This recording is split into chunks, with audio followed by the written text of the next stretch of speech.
When you do meditation, you get energy. When you read books, you extend your knowledge.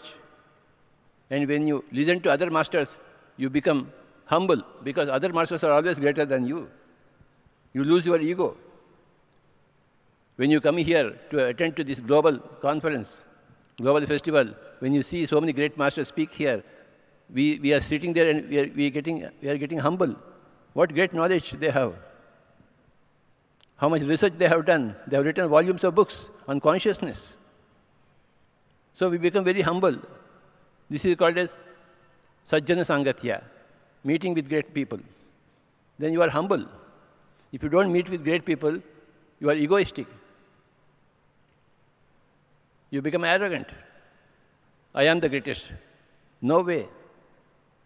When you meet people who are greater than you, your humility is restored to you. When you read books, your knowledge is extended. When you do meditation, you become a higher energy being. Because every thought, you lose your energy.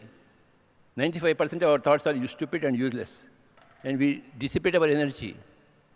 You have to do meditation to restore your energy.